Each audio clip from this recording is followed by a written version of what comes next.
Sehr gut. Sehr gut. I'm a time traveler from the year 2025, and I've come here to kill you, Hitler. Oh, not again. I'm never gonna have enough time to finish these paintings with all of these time travelers trying to kill me. Well, I'm going to succeed. Before you pull the trigger, can I just ask why? Why do all of you people want to kill me? Isn't it obvious?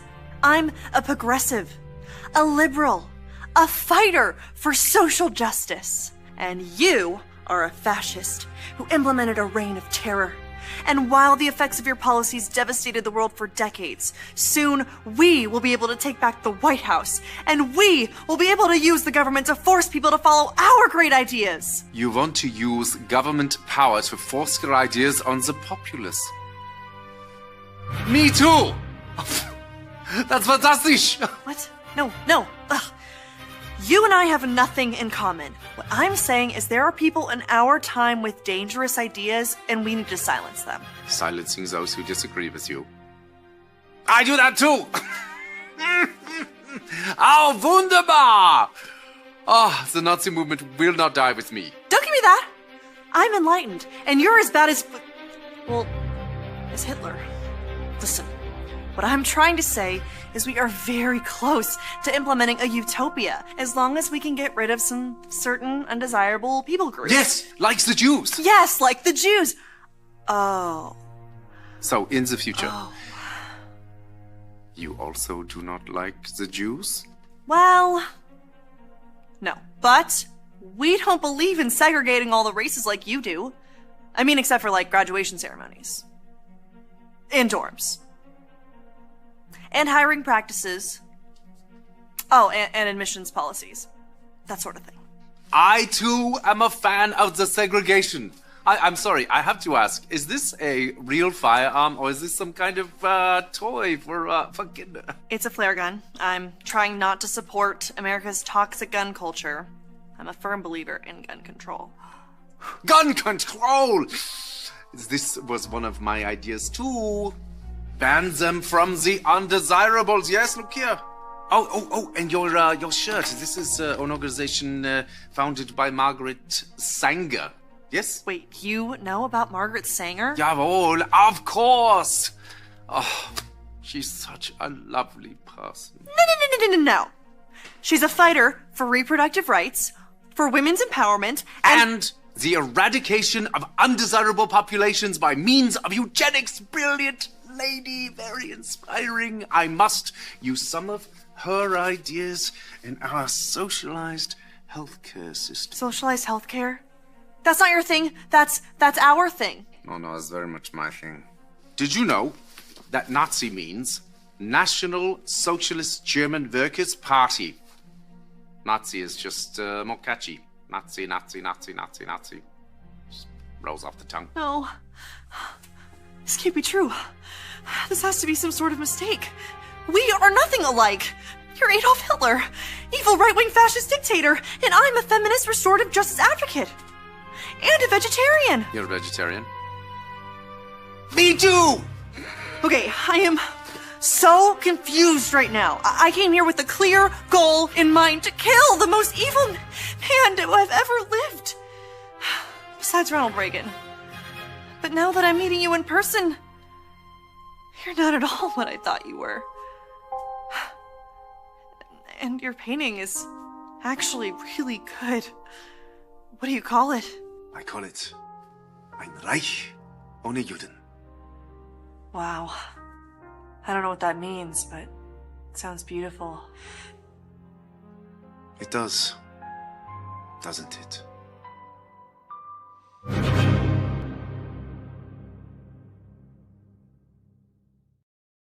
Hey folks, welcome to the program. Do me a favor, please lift a finger right now and share the program. This is going to be a multi-part series. Today's program is brought to you by the fine folks at Goldco. Here's what I'm asking you to do. Just go to jovanlovesgold.com. I want you to request your free gold and silver kit today because now is the time to protect your money with gold and silver. Something's coming in the digital world. They're going to hot swap our money. and you're going to be affected. And I think it's going to basically trim down what you think you have in the bank. Quit waiting, quit putting it off, quit procrastinating, especially if you have a 401k or IRA. Get to my partners at Goldco by going to jovanlovesgold.com. Also, you should be aware, immediately following this program, I am going to hop over to my locals because we have a lot to discuss. That's where I kind of tell you the behind the scenes stuff, trying to make sense of it, right? So jump over to my locals. If you're on Rumble, you're going to see a little red oval. That's where you click to join my locals if you haven't joined. But I'm going to go through some things in detail that pertain to this series. So this is a multi-part series. Share this program right now. This is going to blow your socks off. Let's get started. Warning. The following program has been rated Gilligaff and is intended for open-minded audiences. If the truth offends you, or if you are allergic to focused intensity, intellectual athleticism, or the occasional F-bomb or even irreverent humor, please switch off now. If your delicate sensibilities need to be worried about or addressed, might we recommend the Underwater Basket Weaving channel to you? Otherwise, sit back, enjoy the wisdom, insight, and wicked sense of humor. Cut the crap. How many times a day do you want to say that to politicians, the elite, the loony liberals, the fake news media, and the gender-confused emotional socialist snowflake crowd? Cut the crap is your secret weapon for fighting for our freedoms and our great republic. It all begins with a massive mental enema, freeing you from the toxic news and politically correct views, which constipate your consciousness with stinking thinking. Your host, Jovan Hutton Pulitzer. He's known for calling out politicians and telling them to cut the crap. You've seen him on virtually every television network and listened to him on Coast to Coast Radio and help you learn to fight for America. Culture, race, and American politics. They all have one thing in common. They all need to cut the crap. Now, here's your host, Jovan Hutton Pulitzer.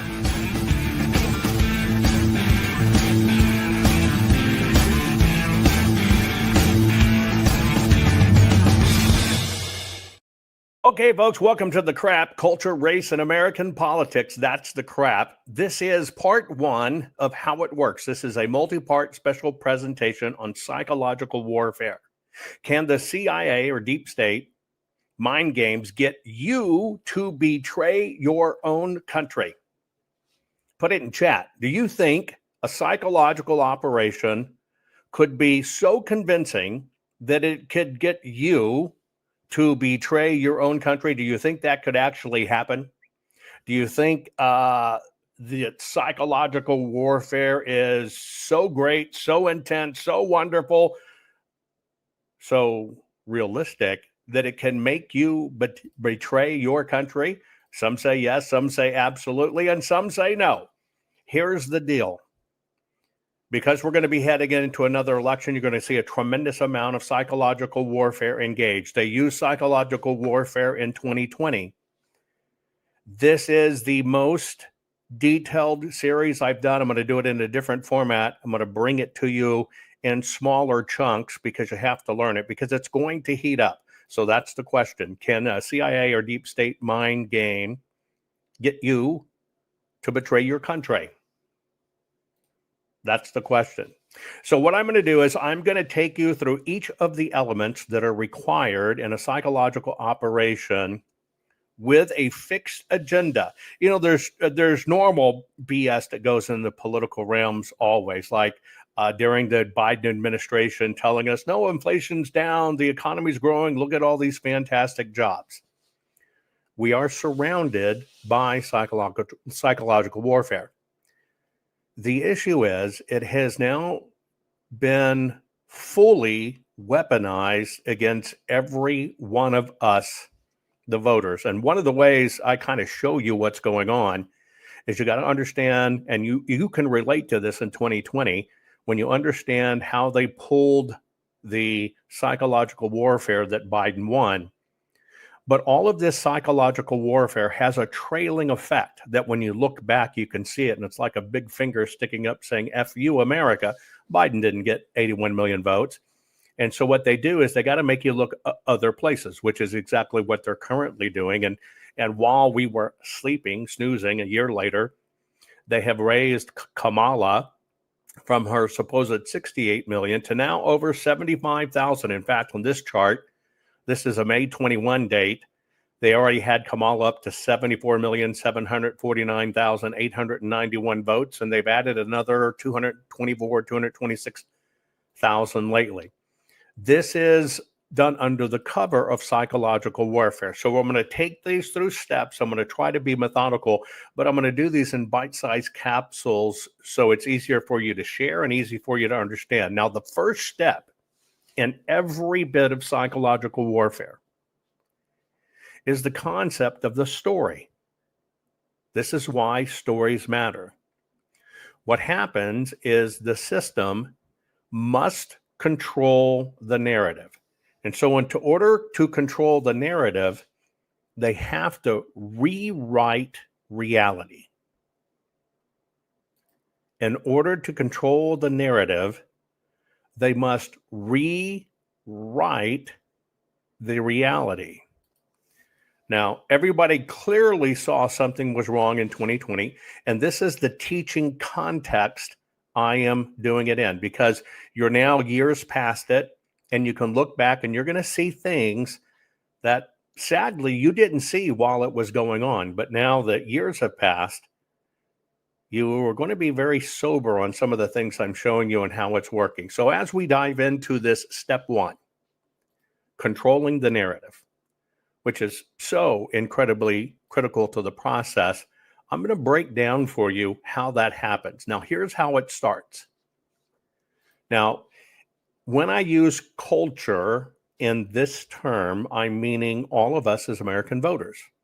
And by the way, this applies internationally as well. Okay, by the way, if you haven't done it, share this program right now.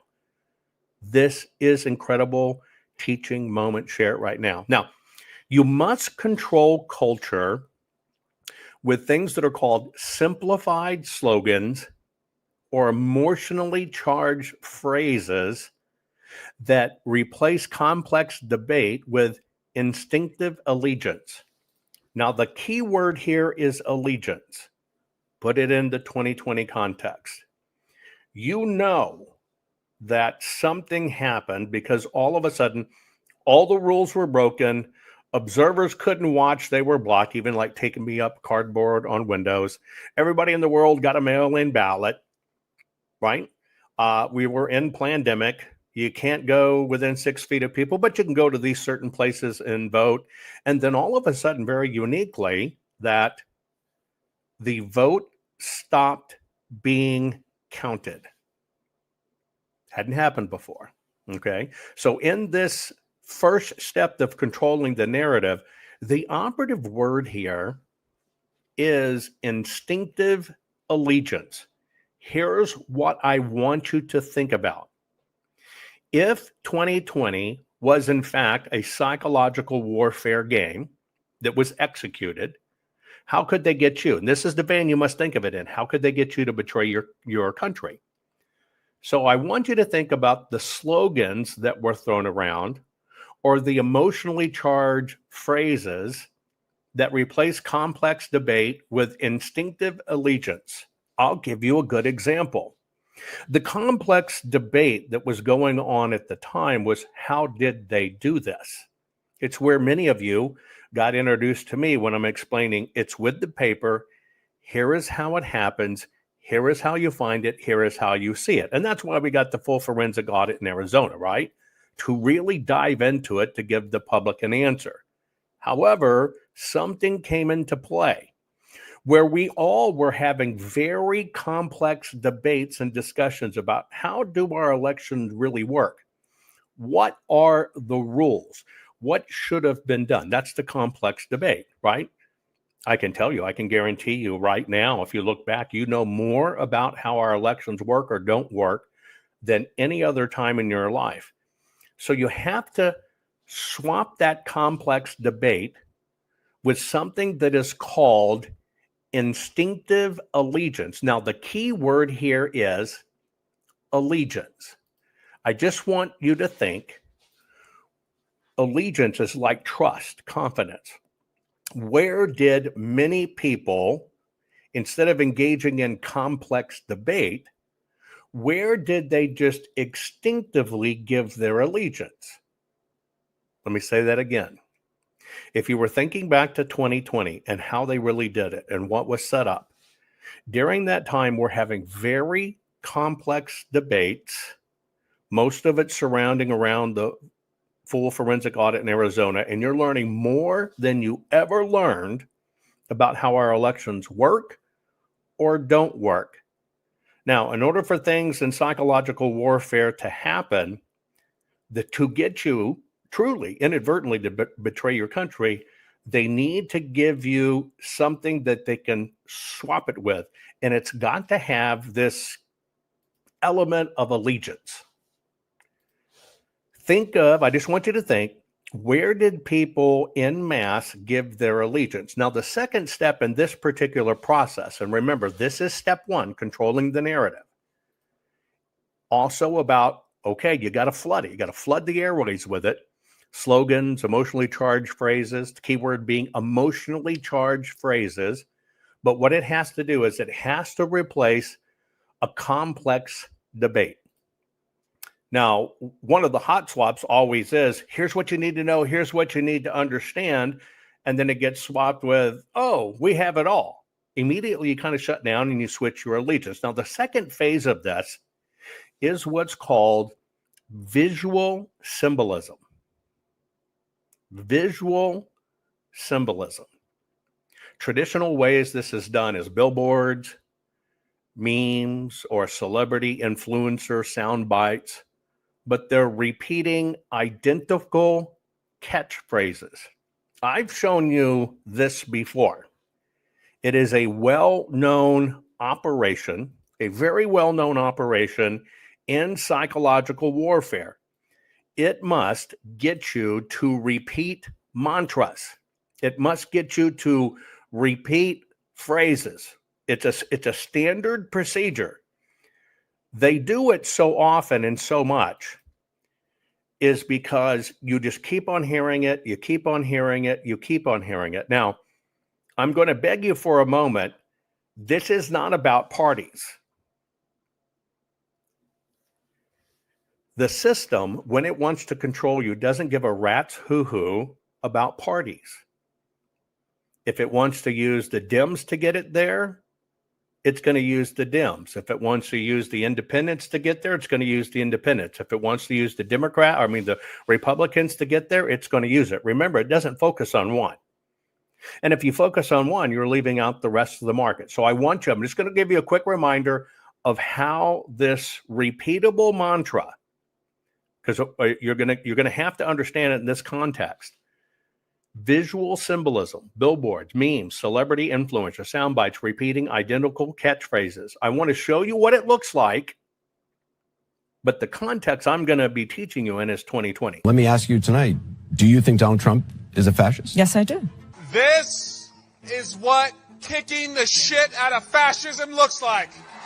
Try to prevent the spread of the lawlessness and the fascist chaos that's been unleashed against us. So when we say Donald Trump is a fascist, fascism, a huge component of fascism, is uniting racism, bigotry, a form of racist nationalism. We are now living in a fascist dictatorship.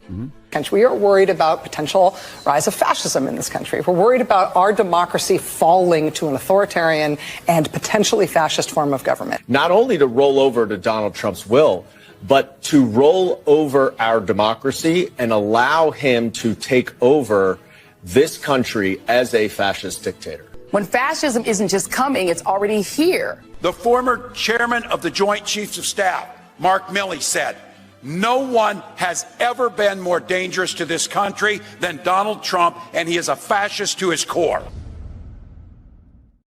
Okay, now you understand that from the Dem side. But I want you to throw away all labels. This is not a label of Democrat or Independent or Republican or Green Party. This is a label of a uniparty or a CIA deep state. So when I beseech of you to understand, they use names or faces you recognize, and they've got to repeat identical catchphrases. Now, in this step number one, this is part of step number one, called controlling the narrative.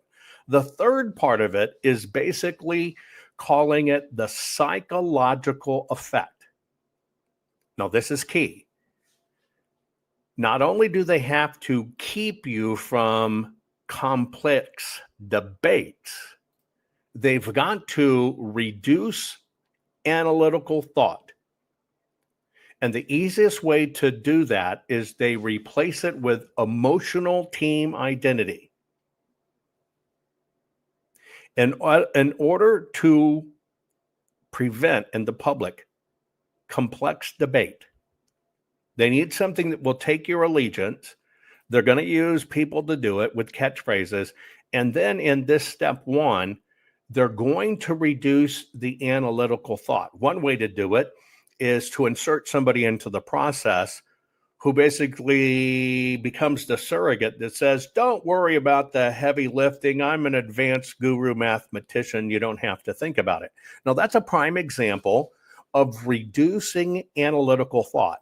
You don't have to think about it because we did. Now, a key to this is it always must be presented in what's called team identity. Now, this is exceptionally important, okay? Exceptionally important to the process. You've got to make people feel like they're part of a team, which leads to step two. Now, this is called the step which is required to weaponize credibility. It is the influencer veil. In other words, familiar faces to transmit ideology. I showed it to you in that video. A lot of on the dim side, familiar faces. I'm begging you, throw the parties away and stop thinking about parties, because you might think that only the Dems did it or only the extreme liberals did it. And you have to understand, we as a nation are under control by psychological warfare, which is why I'm doing this multi-part series of how it works. This is part one, psychological warfare. Can CIA deep state mind games get you to betray your country? It happens more than you could ever imagine. It happens so much more than you could ever imagine because, well, the process works. And don't think that just one size does it. So let's get into step two. And by the way, I'm going to present to you the 6 anchors first. That's why it's a multi-part series. In this series, we've got number 1 and 2. So let's hop into, okay, how do they make this work? Well, what has to happen? The actual mechanism that makes this work is they've got to bring in, draft in, recruit in trusted public figures. This is for the symbolism part of it. Now, that could be news anchors, it could be reporters, it should be thought leaders, influencers, artists, athletes, scientists. They're all enlisted to humanize the propaganda. Now, when it comes to humanizing the propaganda, here's what that means. The system wants you to believe one thing. They're going to repeat it, and they're going to repeat it, and they're going to repeat it. But to make it stick, they really have to put a face on it. And that face should be somebody you trust or somebody you are willing to trust. Get it? They leave no stone unturned. It's going to be somebody you trust, somebody you're willing to trust. And they bring these from all particular segments of society. That is the symbolism part of it. Now, why do they need that symbolism to make this happen? Now, this is the key. When they decide to put out a new narrative, because they've got to hot swap the narrative, what happens is a familiar TV personality or beloved Christian leader, let's say a beloved Christian or leader, they need somebody you're familiar with. The most effective ones in the world doing this at a global or national level is somebody that you have already given your trust to. Oh, I like that guy, right? This is why they use athletes. This is why they use artists, etc. But here's the deception underneath. That TV personality or beloved Christian or leaders may actually sincerely believe they're doing good. Now, you will take their faith and their belief systems and you will adopt them as your own. Why? They don't want you digging deep. Remember, replace complex debate. They want you to reduce analytical thought.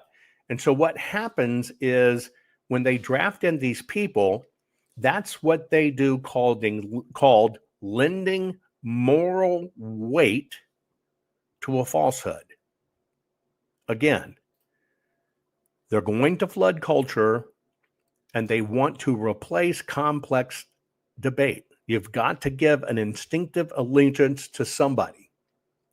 There's always going to be catchphrases.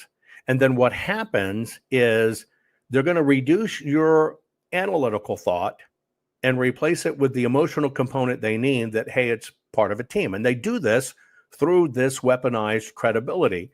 They actually choose these people out and then they roll out this program that basically you tend to get your belief system from somebody you've seen or you're familiar with. And that is what's called lending moral weight to a falsehood.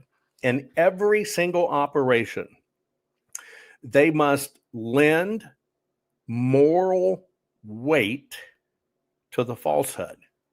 This is what enables you to make that leap. This is what enables you to make that leap.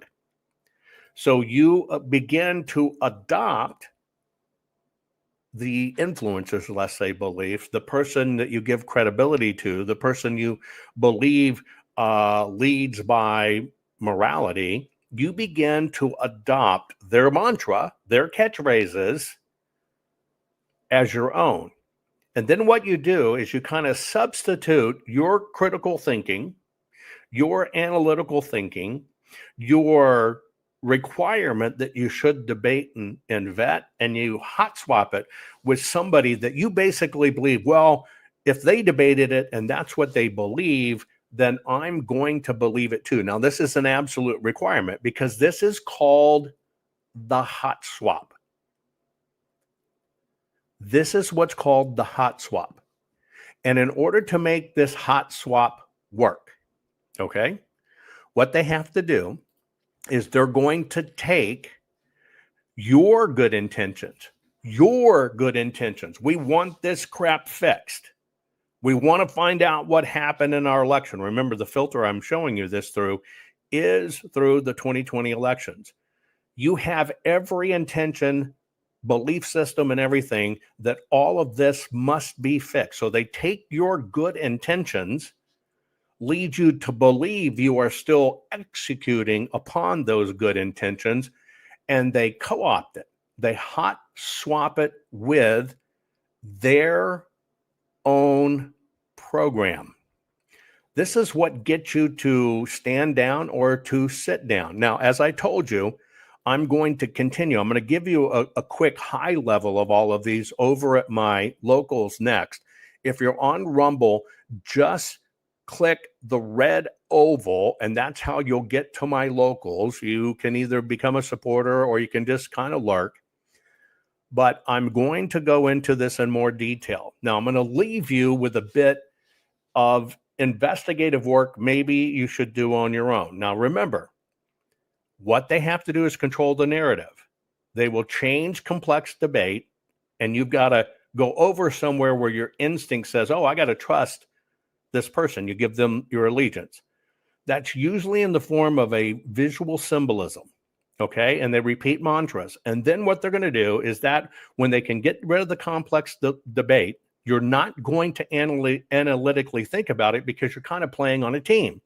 And that's where they weaponize the credibility of that influencer veil. And it can be somebody you trust, but they humanize the propaganda. And when they can humanize it, what happens is they lend moral weight to a falsehood. And it is in that lending of moral weight that your good intentions of getting this fixed get co-opted. That is how this works. Remember, this is a multi-part series. I'll see you over at Locals.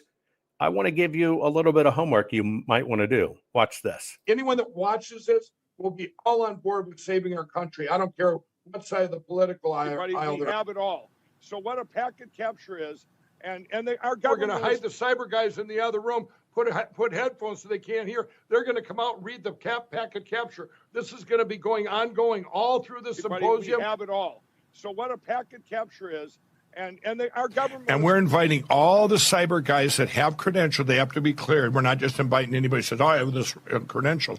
It doesn't matter what party you're in. It doesn't matter. Yeah, we're even taken from 5 other countries because they've called me. Their leaders have called me, and they want to be there. I've already had the data validated. A senator can actually, or a politician can go up there, put in the name of his state, or put in a county, or put in whatever he wants, the whole election, and then out's going to come the real count, what really happened the night of the election.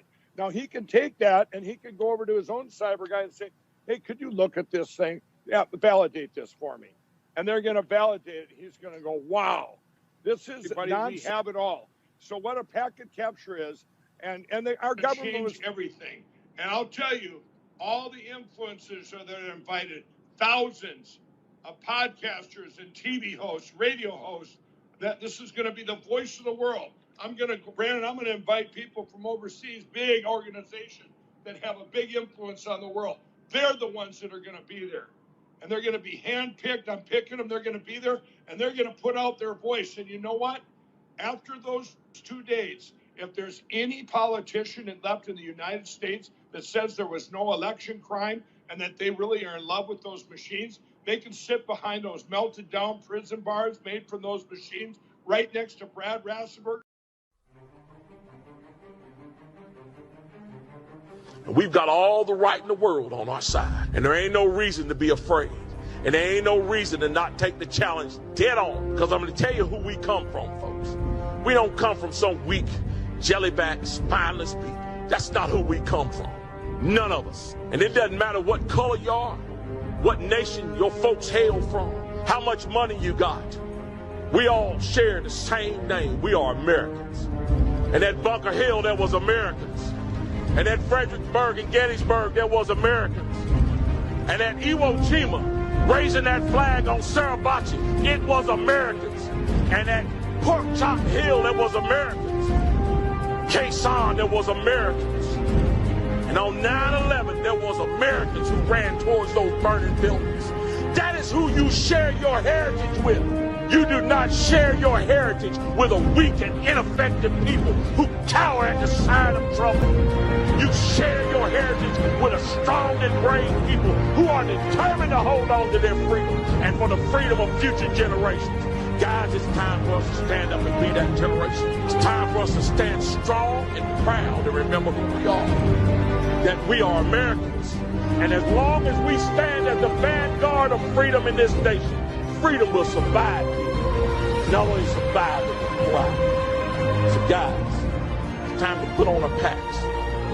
It's time to fix those bayonets. It's time to get ready. We got a fight on our hands. And our fight is not for us. For all those generations that's going to come behind us. Let's save America, folks.